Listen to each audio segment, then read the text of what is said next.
Bueno, muchas gracias por el espacio, doctor Alejandro. Como lo mencionó, soy estudiante del día y también tengo adscripción en el ICF. Trabajo con el doctor José Alberto Vázquez y aquí con el doctor Octavio Valenzuela.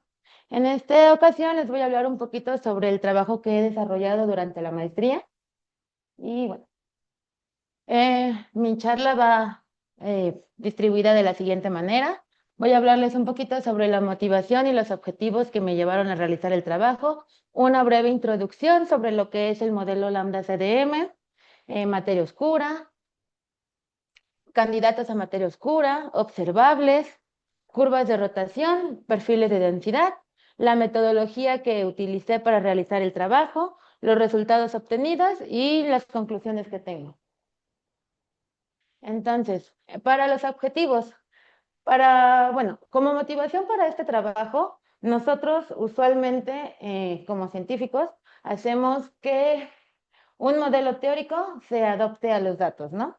Entonces, aquí el objetivo es hacer la cosa inversa. Vamos a hacer reconstrucciones partiendo de los datos, voy a encontrar una función matemática y esa la voy a asociar con un modelo.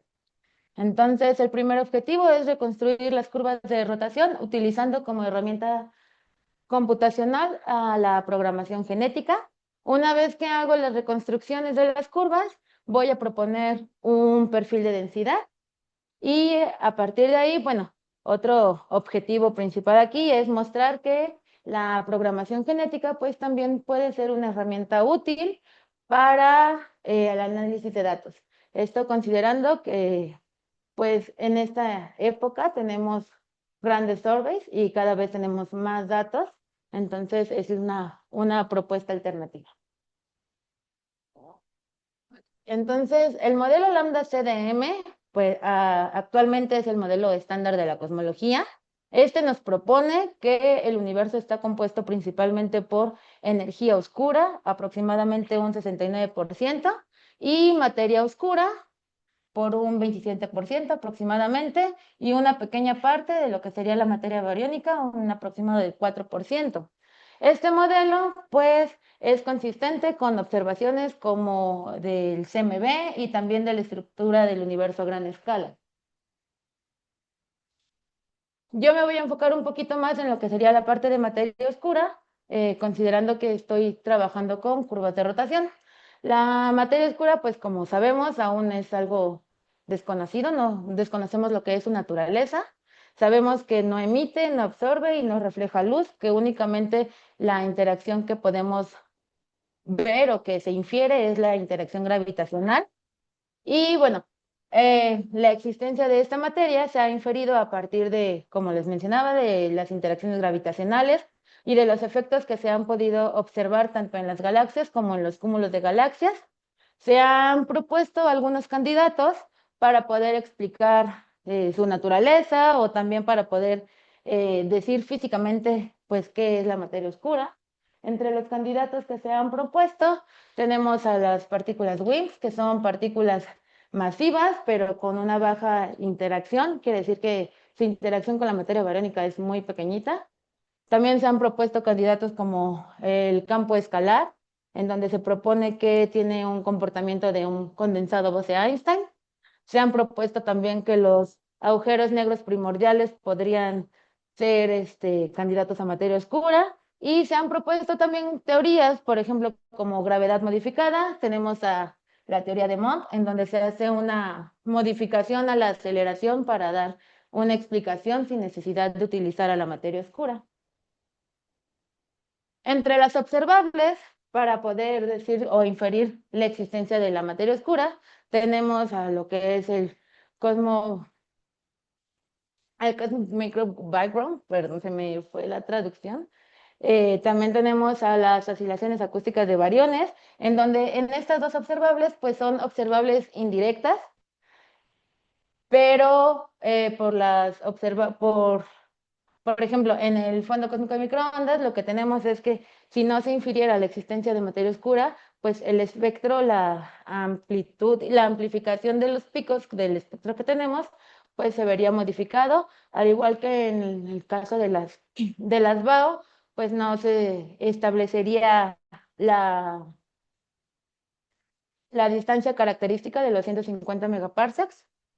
También tenemos como observables a lo que son las lentes gravitacionales, pues se infiere que la curvatura que se observa con estas es gracias a la materia oscura y si no, la curvatura sería menor. Y bueno, la observable que en este caso más nos interesa, pues es la dinámica que tenemos tanto en los cúmulos de galaxias, que son las altas velocidades, y en las galaxias las curvas de rotación. Entonces, en 1970, Vera Rubin nota que el comportamiento al momento de hacerlas observables y ver el comportamiento de las curvas de rotación de las galaxias espirales, pues no cumplía con la teoría de Newton. En la teoría se predecía que la curva de rotación tendría que decaer conforme crecía el radio, pero eso no pasaba. Al contrario, conforme crecía el radio, pues la curva se aplanaba, lo cual se infiere que ese comportamiento pues es por la existencia de más materia de la que se podía observar y se propone que es gracias a lo que sería la materia oscura. Entonces, bueno, ahora para definir la velocidad circular de la galaxia, nosotros vamos a tener que considerar un sistema esférico y a partir de ahí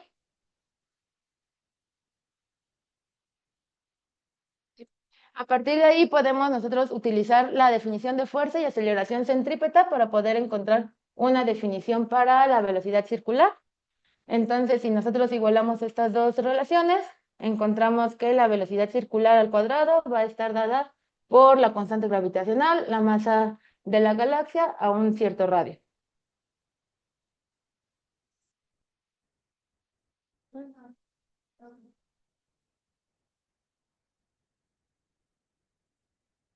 No sé si lo digo. Y bueno, entonces ahora lo que a nosotros nos interesa es conocer la distribución de materia en el halo, en específico en el halo, y bueno, para eso vamos a ocupar lo que son los perfiles de densidad.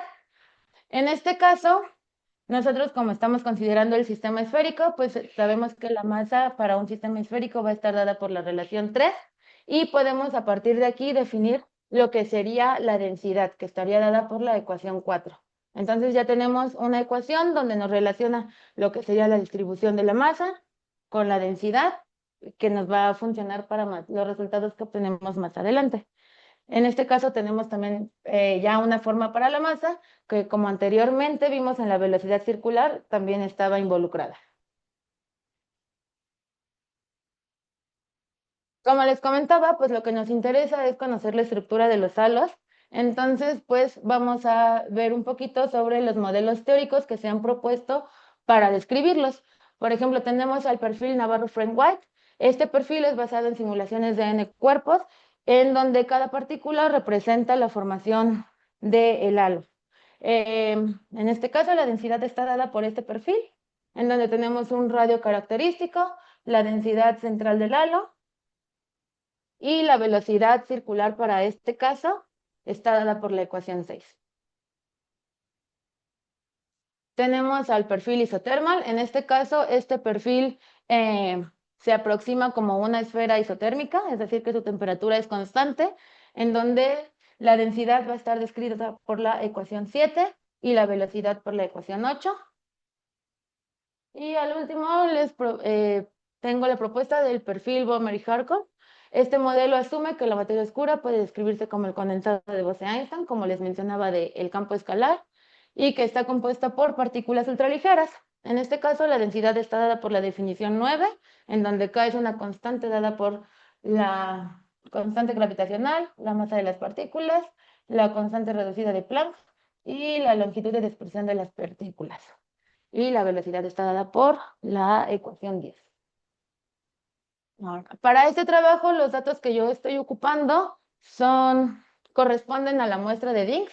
Esta muestra contiene un total de 34 galaxias con diferentes características, morfologías, formación estelar, masas, luminosidades, pero algo que tienen en común todas estas galaxias es que son abundantes en hidrógeno neutro. Para poder observarlas, el survey bueno, digo, el radiotelescopio, el VLA, que es el que se las mide, ocupa la línea de 21 centímetros. Y bueno, de aquí voy a pasar a lo que sería la metodología.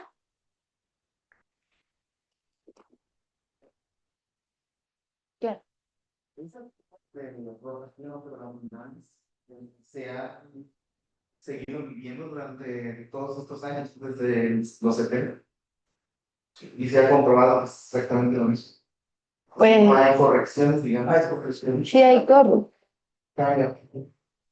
Tiene dos a la hora de parametrizarla, usar las versiones más nuevas, porque y sí que cambia 10 años, por si una nueva persona de ser así y a ser un poquito más complicada, tiene ese planeamiento. Sí. Ok, entonces, bueno, como les comentaba, para la metodología, pues voy a hacer reconstrucciones, en donde mi herramienta principal va a ser la programación genética, pero mis resultados que vaya obteniendo con la programación genética los voy a ir comparando con un MCMC. ¿Por qué con un MCMC? Porque pues es una herramienta que actualmente está aprobada y se ha usado muchísimas veces, entonces voy a comparar mis resultados para mostrar qué tan buena o qué tan mala es la herramienta que estoy proponiendo.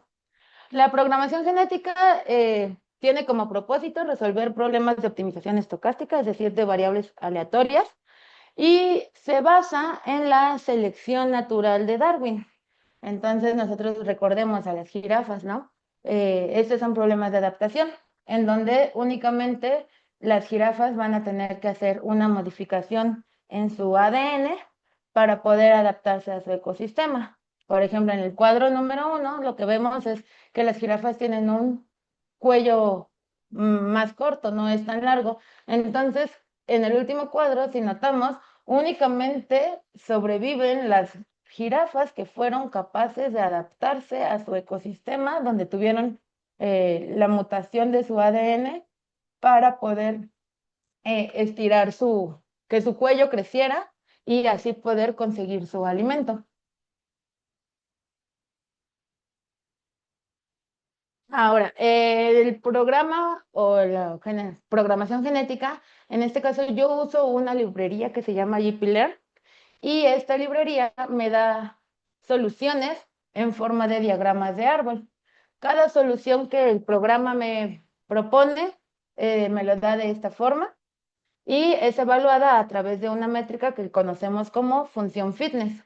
En este caso, por ejemplo, los diagramas de árbol están compuestos por nodos y se leen de la siguiente manera. Por ejemplo, tenemos 6 por, ya resolvimos la primera ramificación, ahora vamos a resolver la otra. X por X me da un X cuadrado, entonces ya reduje este y me queda un 6 por un X cuadrado, que sería el primer término que vemos aquí, más es un nodo principal, 2 entre X. Entonces, así se van leyendo, así me van mostrando mis soluciones, así las vamos leyendo cada una de las funciones que obtengo.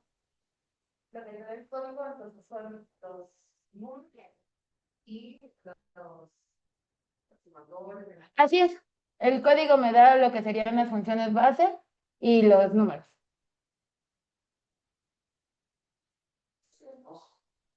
En modo simbólico. Ujú. Entonces, bueno, como les comentaba, la librería que yo uso en específico para crear las soluciones, ocupamos lo que serían los operadores genéticos y tenemos a lo que es la selección, en donde de muchos individuos va a seleccionar a los mejores candidatos para mi problema, para darle solución a mi problema. Cada uno de los candidatos es evaluado por la función fitness, que en este caso yo estoy proponiendo que la función sea una chi cuadrada. Entonces, evalúa qué tan bueno es dependiendo mi problema, pasa a un torneo, va descartando cuál es el mejor hasta que tenemos el mejor candidato para la solución. Y así va a ser el proceso de selección para tener, por ejemplo, un padre y una madre. Y a partir de tener un padre y una madre, vamos a poder pasar al proceso de reproducción. Entonces, para el proceso de reproducción tenemos lo que es el cruce.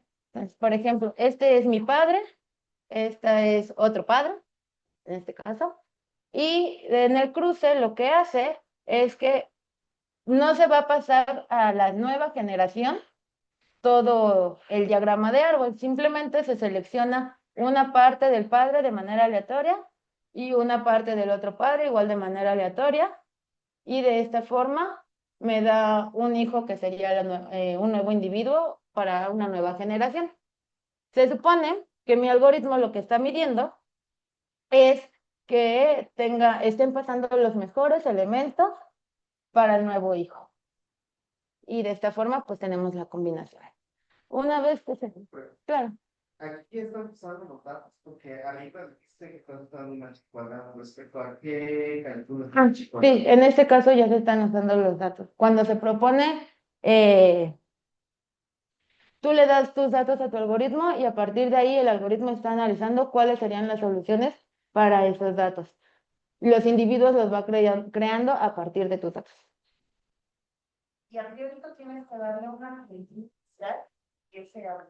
No le doy como tal una función inicial, más bien establezco una base. En la base yo establezco lo que sería, en este caso establecí la suma, la resta, que sean mis operaciones básicas.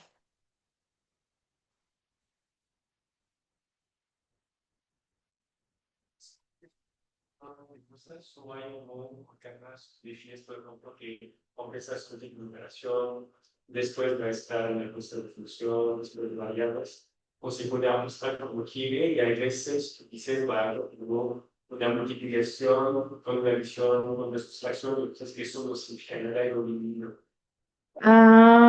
No, más bien va haciéndolo así por capas. Que ves al final pues mandar una granada muy grande de ese estilo. Con la librería que ocupo no hay una regla en particular, pero así que si lo hacemos a manita, sí se puede ir modificando eso. Y bueno, una vez que se hace el cruce, que ya tenemos un hijo de dos padres, pasamos a lo que es la mutación. La mutación es un cambio aleatorio en el ADN del hijo. Entonces, en este caso, se quita, por ejemplo, una ramificación y entonces mi solución de haber sido la anterior que vimos en el cruce pasa a ser esta. Y esta es la solución que me va a dar mi algoritmo. Entonces aquí justo les muestro un poco de cómo va el sentido del código. Yo establezco el tamaño de la población, cuántos individuos quiero que me cree, cuántas generaciones quiero crear. El crossover y la mutación se miden por medio de probabilidades. La base, lo que les comentaba, establezco qué operaciones quiero que tenga, qué operaciones podría utilizar para darme una solución, y mi función fitness, que en este caso está dada por la chi cuadrada. Entonces, esto es lo que hago, ¿no? Crea la población, hace la selección, cruce, mutación, la función fitness, los evalúa por un criterio de convergencia y si es aceptable para el chi cuadrada, dice, ok, entonces lo elijo y me da la solución. Si no funciona, vuelvo a repetir el proceso. Y bueno, como les comentaba, ¿no? Entonces, una vez que yo tengo mis resultados con la programación genética, pues pasé a compararlos con un Monte Carlo. Entonces, pues el método con Monte Carlo, en este caso, hace una exploración de parámetros, una exploración del espacio de parámetros, en donde cada caminante pues va explorando, va haciendo un paso y cada paso depende del anterior y va explorando todo el espacio de soluciones. En este caso, los parámetros que ocupamos son los caminantes, el número de pasos, el número de interacciones y el tamaño de paso. Y las soluciones que me muestra el algoritmo son de este tipo. Y bueno, entonces ahora la parte de resultados. En este caso, nosotros seleccionamos galaxias que tuvieran características similares en su curva de rotación. Es decir, pues que tuvieran como comportamientos muy similares. La velocidad total de la curva de rotación está definida por la ecuación 11, donde la velocidad total al cuadrado va a estar dada por la velocidad del gas al cuadrado, más el parámetro masa luminosidad, por la velocidad de las estrellas al cuadrado, más la velocidad al cuadrado del halo. Sin embargo, en la muestra de datos que nosotros tenemos, el producto de gamma por la velocidad de las estrellas está implícitamente dado por la velocidad del disco. Entonces, reemplazo esto y yo lo que voy a buscar va a ser la velocidad total, más bien la velocidad total entonces va a quedar definida por la velocidad al cuadrado del gas, más la del disco al cuadrado, más la del halo al cuadrado. Pero como a mí me interesa reconstruir la curva del halo, entonces pues lo que hice fue despejarla y esta es la ecuación que yo voy a estar reconstruyendo con mis datos, la ecuación 13.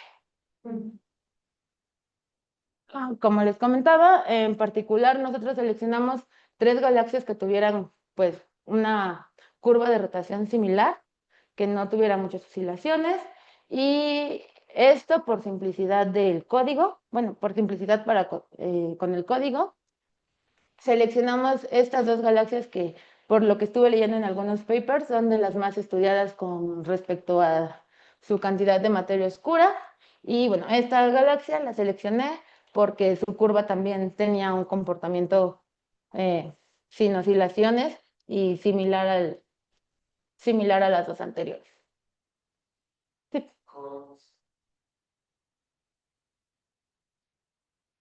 A su curva, justo a eso iba, a sus curvas de rotación, porque por ejemplo, en la curva, en la gráfica de arriba, si ustedes se dan cuenta, cuando yo busco nada más la contribución de velocidades del halo oscuro, pues hay como muchas oscilaciones en esta parte y pues el código no es que no pueda mostrar una solución para esto, pero las hace más complejas.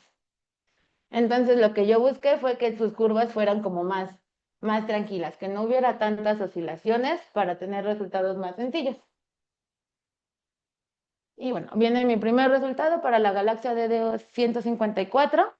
La ecuación que obtengo por medio de mi código es esta. Y bueno, la manipulo un poquito para encontrar una solución de forma general, como la ecuación 14. Entonces, de esta forma, en cada galaxia yo propongo una forma general para ver si entre los resultados se parecen mis velocidades y poder proponer y ver si hay un patrón para poder proponer un modelo que describa las velocidades de las 3 galaxias. Aquí lo que yo les muestro es la comparación con los Monte Carlo. Yo justo los modelos teóricos de los perfiles que les mostré hace ratito, el Navarro Frame White, el Isothermal y el Bomer y Harcourt, son los modelos que yo estoy ocupando con Monte Carlo para comparar con respecto a la programación genética. Entonces, si se dan cuenta, en este caso en especial, la programación genética tuvo un mejor chi cuadrado con respecto a los modelos teóricos.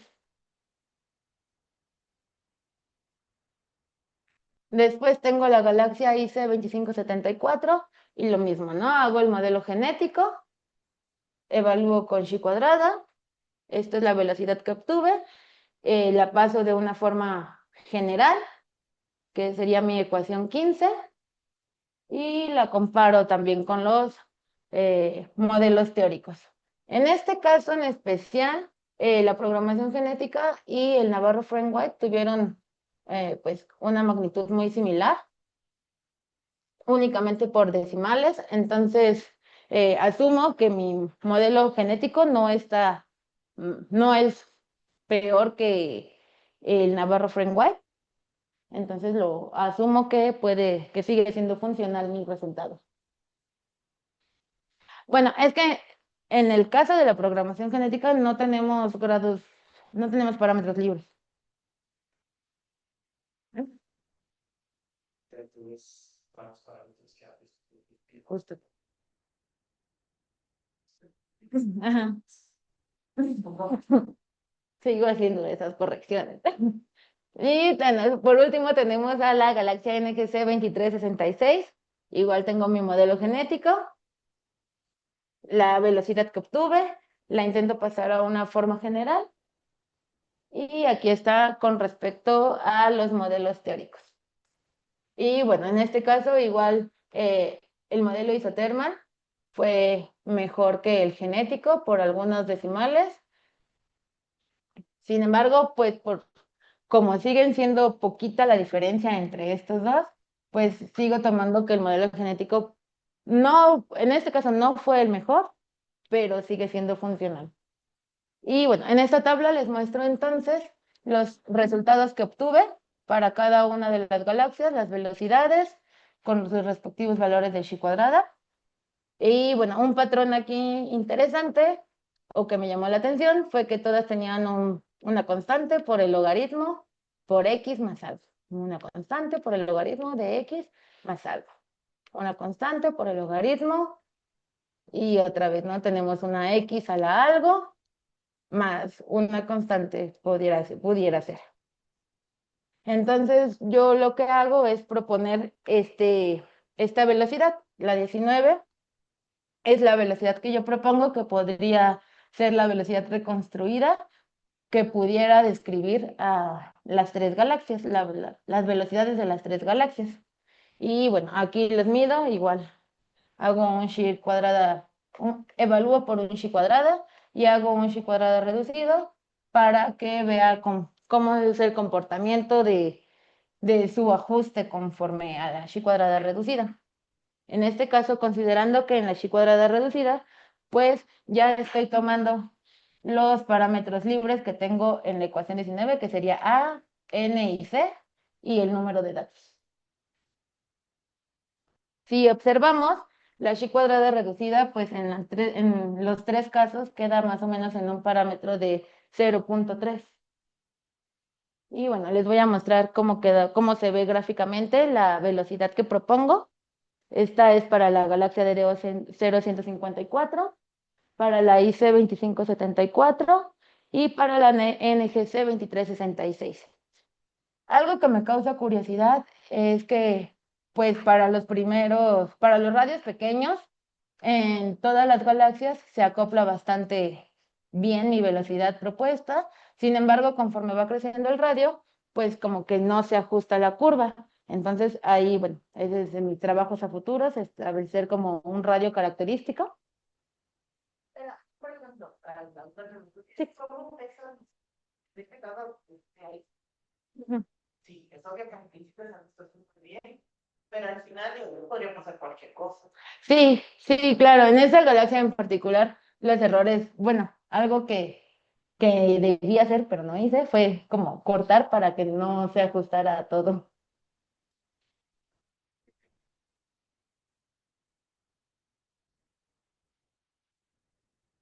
en esta.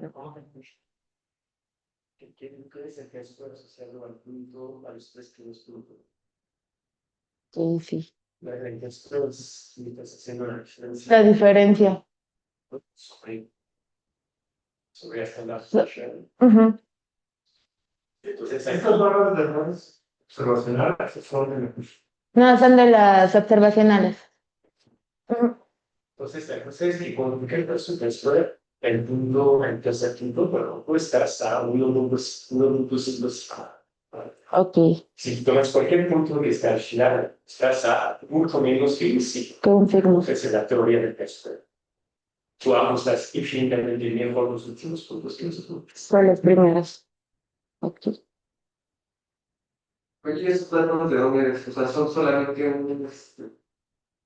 un telescopio, o son acoplar diferentes observaciones. Por lo que tengo entendido, no son diferentes observaciones. Ujú.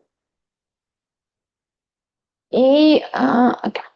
Entonces, bueno, la forma que obtuve de la velocidad reconstruida es la 19 y a partir de aquí, pues yo lo que propongo es el perfil de densidad utilizando la velocidad de circular al cuadrado y la de densidad que les había mostrado en un principio. Obtengo esta expresión para un modelo de densidad que pudiera funcionar para las galaxias. Y bueno, ya nada más aquí lo que les muestro es cómo se comporta ese perfil dependiendo si el radio es pequeño, para radios pequeños, tenemos que va a depender mucho del valor de n. Si n es menor a 1, tenemos un caso CUS. Si n es igual a 1, tenemos un caso plano. Y si n es mayor a 1, tenemos un caso en donde pues va creciendo, la densidad va creciendo conforme crece el radio. Y lo mismo pasa si hago R cuando tiende a infinito, pues para pequeños, en la parte de los radios pequeños otra vez, pues como que se comporta similar a un NFW. Sin embargo, cuando va creciendo, conforme crece el radio, va creciendo también la densidad.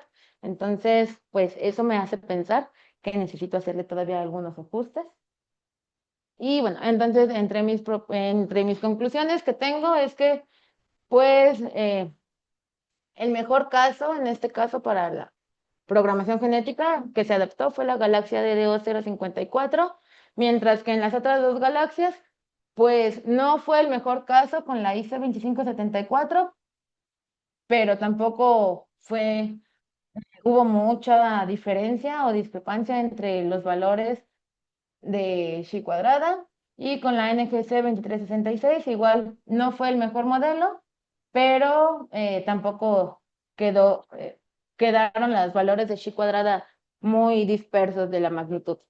Entonces, el modelo que yo propongo para la curva de rotación aproximadamente tiene un Chi cuadrado reducido de 0.3, lo cual no considero que sea un sobreajuste, porque en este caso, pues, uno de los objetivos era encontrar el mejor ajuste a los datos.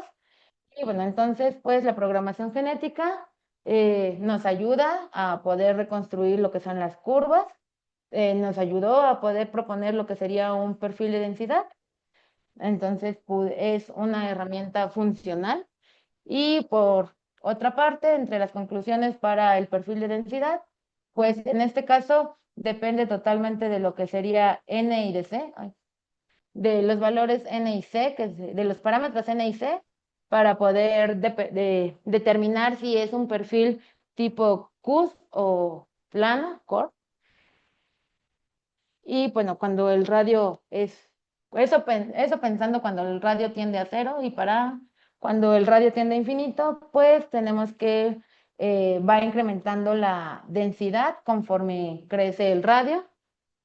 Y como trabajos futuros, pues estoy haciendo el análisis del perfil de densidad para diferentes tipos de galaxias, que no nada más lo pueda trabajar con galaxias enanas. Estoy intentando establecer lo que sería el radio característico. También tengo como propósitos calcular la distribución de masa del halo para poder hacer un estimado de la materia y, bueno, intentar proponer una solución o una alternativa para el problema Cusco. Y bueno, eso sería todo.